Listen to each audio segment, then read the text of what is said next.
करते हैं मुजफ्फरपुर जिले की कुर्नी विधानसभा उपचुनाव की। आज फैसले का दिन है। इस सीट पर हुए चुनाव के लिए मतगणना जारी है। अब तक बीजेपी प्रत्याशी केदार गुप्ता आगे चल रहे हैं। इस दौरान कुल 23 राउंड की मतगणना होनी है। अवनीश बीजेपी कार्यालय से हमारे साथ जुड़े हुए हैं। अवनीश, फिलहाल जो कुर्नी का रिजल्ट सामने आ रहा है कि शुरुआती रुझान है, बीजेपी कहीं ना कहीं बढ़त बनाई हुई है, इसको लेकर के किस तरीके का माहौल बीजेपी कार्यालय में नजर आ रहा है फिलहाल?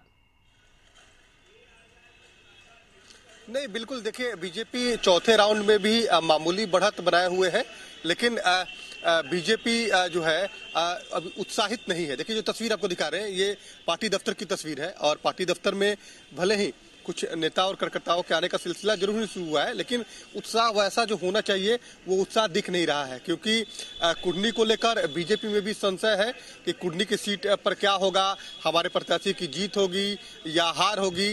गुजरात को लेकर उत्साहित जरूर है, जो ऑफ द कैमरा जरूर कार्यकर्ता बता रहे हैं कि गुजरात का जो अभी जो रुझान आ रहा है उसमें बीजेपी रिकॉर्ड बढ़त जो है वो बनाए हुए है, तो इसको लेकर जो है खुशी जरूर है, लेकिन कुर्नी को लेकर अभी भी उत्साह दिख नहीं रहा। तो आप अंदाजा लगा लीजिए कि 4 राउंड का मतगणना हो गया, लेकिन मामूली बढ़त जो है वो केदार गुप्ता ने बनाया है।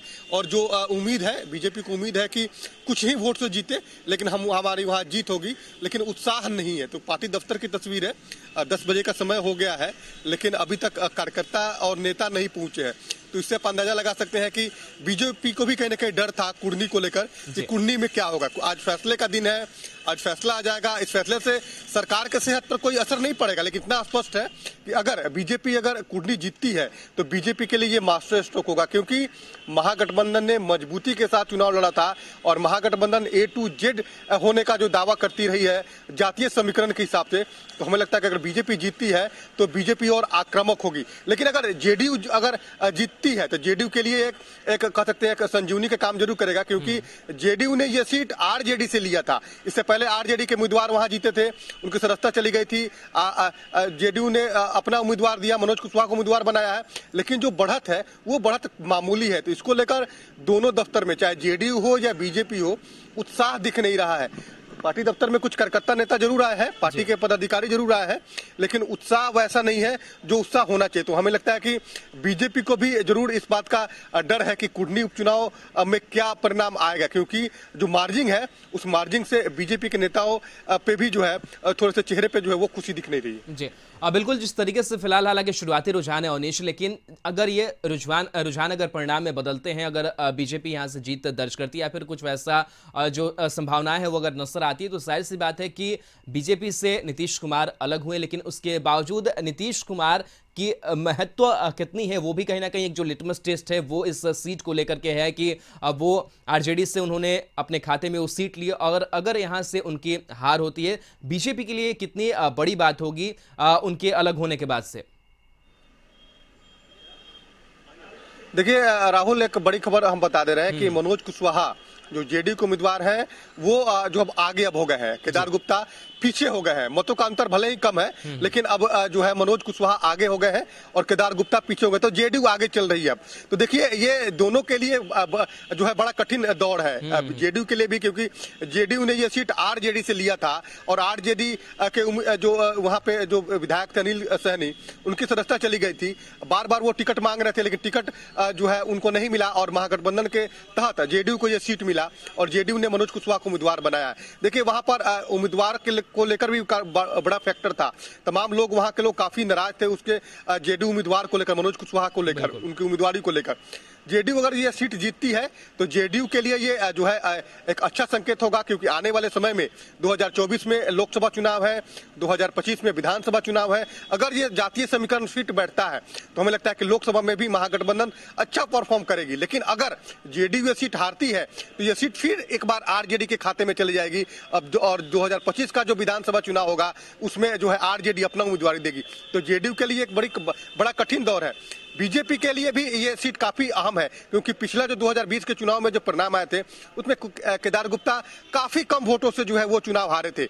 इस बार फिर बीजेपी ने केदार गुप्ता को उम्मीदवार बनाया। अगर बीजेपी यहाँ जीतती है तो महागठबंधन जो A to Z का जातीय समीकरण होने का जो दावा करती रही है, उन दावों पे कहीं ना कहीं जो है विराम लगेगा और बीजेपी उत्साहित दिखेगी, आने वाले समय में और आक्रामक दिखेगी। तो ये दोनों दलों के लिए, दोनों गठबंधन के लिए जो है ये आज का जो फैसले का जो दिन है वो काफी कठिन है, क्योंकि अगर परिणाम किसके पक्ष में आता है, लेकिन जो अभी तक का जो ट्रेड रहा है, देखिए जो अभी तक का जो रुझान आया है उसमें जो है काफी कम वोटों से आगे पीछे का जो है वो खेल चल रहा है। तो हमें लगता है कि जो जीत हार का जो मार्जिन होगा वो काफी कम होगा, 2000-3000 से ज्यादा जीत हार का मार्जिन नहीं होगा। लेकिन दोनों जो गठबंधन के जो नेता हैं उनके चेहरों पर खुशी दिख नहीं रही है।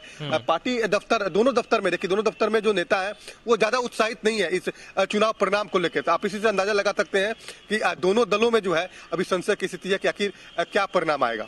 चलिए बिल्कुल अवनीश बने रहिए। एक बार फिर से हम दर्शकों को बता दें कि 4 राउंड तक बीजेपी प्रत्याशी केदार गुप्ता आगे थे, लेकिन 5वें राउंड की अगर बात की जाए तो यहां से मुजफ्फरपुर की कुर्नी सीट पर जेडीयू फिलहाल आगे चल रही है। 5वें राउंड के बाद से केदार प्रसाद गुप्ता को 18,211 मत मिले हैं, तो मनोज कुमार कुशवाहा को 18,893 वोट मिले। यानी कि अब जो है फिलहाल कह सकते हैं कि जो जेडीयू है वो आगे चल रही, यानी कि मनोज कुशवाहा जो है वो आगे चल रहे हैं। लगातार जो बढ़त थी वो बना करके रखे हुए थे बीजेपी के प्रत्याशी, लेकिन इन सब के बीच अब जेडीयू आगे बढ़ती हुई नजर आ रही है। यानी कि कांटे की टक्कर, दिलचस्प टक्कर जो है वो इस सीट पर नजर आ रही है। यानी कि दोनों के लिए कह सकते हैं कि एक कांटे वाली टक्कर जो है वो नजर आ रही है, लेकिन धड़कनें जो है वो लगातार तेजी दोनों प्रत्याशियों की है, क्योंकि कब किसको पछाड़ रहा है ये कहना मुश्किल लग रहा है। 23 राउंड की यहाँ पर काउंटिंग होनी है, 5 राउंड की जो काउंटिंग है वो पूरी की जा चुकी है और इसमें फिलहाल मनोज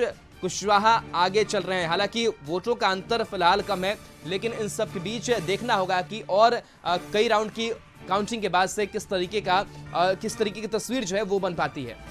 और बहुत बहुत शुक्रिया आपका अवनीश तमाम जानकारी के लिए आपका।